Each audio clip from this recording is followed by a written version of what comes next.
Now, here is the second major lesson in life to learn.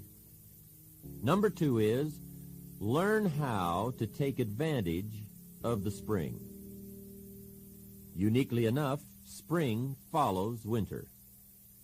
And pray tell me, how often does spring follow winter? The answer, every year with regularity, for the last 6,500 years. In fact, you can count on it. It's true that sometimes reluctantly, but always, winter yields to spring. And what a great place for spring. If you were going to put it somewhere, that would be the place to put it, right after winter. Spring is called opportunity. It's the day that follows the night. It's progression that follows recession. Opportunity always follows difficulty. Isn't that important awareness? Spring always comes. The days keep arriving. Opportunity keeps cycling. However, 2 very important words in the second major lesson are, take advantage. You might underline those 2 words in your notes and in your mind. Take advantage of opportunity. You see, just because spring rolls around, that's no sign you're going to look good come fall. You must take advantage. Learn what to do with your springs. Read every book you can for ideas so that you can get good at it. In fact, you have to get good at one of 2 things in life: planting in the spring or begging in the fall. One or the other. And don't just let the time pass. There are only a handful of springs given to each of us. Whatever you are going to do with your life, you must get at it. Life is brief, like the falling of a leaf. So make a study of your opportunities and how to take advantage. It's a major lesson. Here is the third major lesson in life to learn, and a most important one. Learn how to protect your crops all summer. Sure enough, as soon as you've planted your garden in the spring, the busy bugs and the noxious weeds are out to take it. And here is another important fact. They will take it, unless you defend it. And here are 2 key phrases to consider. First, all good will be attacked. Every garden will be invaded. Not to think so is to be naive. And here is the second key phrase. All values must be defended. All social values, marriage values, friendship values, economic values, every garden must be tended all summer. If you want to wind up with any value come fall, you must be vigilant all summer and care for all your values. They must be defended with vigor. This is a major lesson. The attack from within and from without must be recognized and handled. Here is the fourth major lesson in life to learn, and that lesson is, learn how to reap in the fall without complaint. It's called accept full responsibility for what happens to you. One of the highest forms of human maturity is accepting full responsibility.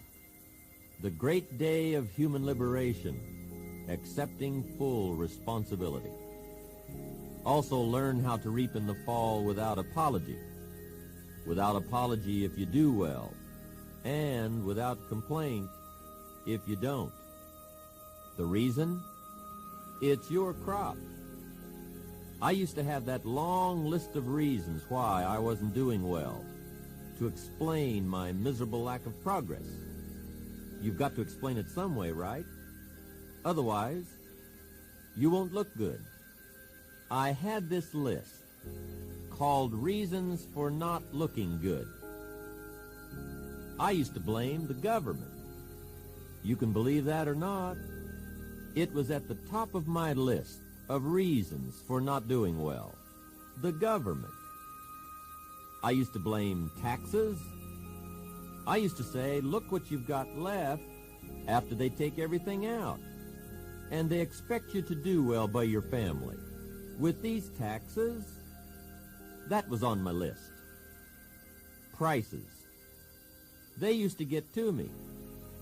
I used to say, you walk into a grocery store with a $20 bill and come out with a little half bag of groceries.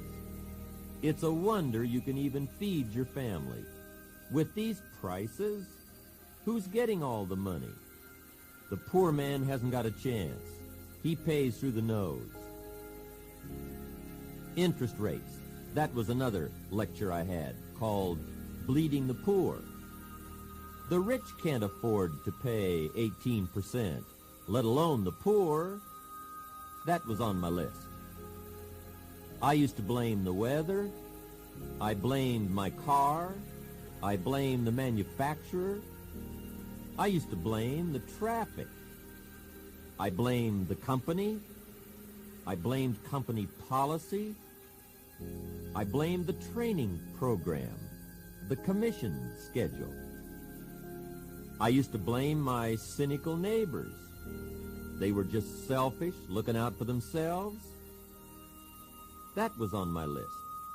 Reasons for not doing well. In fact, Mr. Schoaf, my personal development teacher, asked me one morning, early in our association. He said, Jim, how come you haven't done well up until now? Excellent question. So to defend myself the best I could, so I wouldn't look too bad, I went down through this list. And after I got finished, Mr. Schoaf patiently looked my list over very carefully, and then he said, Mr. Rohn, big problem with your list. You ain't on it. Schoaf was very kind, but he was also very blunt.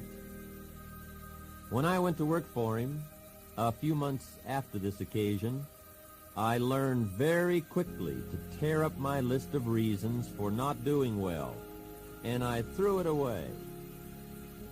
And I got me a fresh piece of paper, and I put one word on it, me. There's an old black heritage spiritual that says, it's not my mother nor my father, nor my brother nor my sister, but it's me, O Lord, standing in the need of prayer. So, those are the 4 major lessons to learn. How to handle the winters, take advantage of the spring, protect your values all summer, and accept full responsibility in the fall. Make your life and life a constant study. And if you change, get stronger, wiser, and better, your life and business and lifestyle will surely change.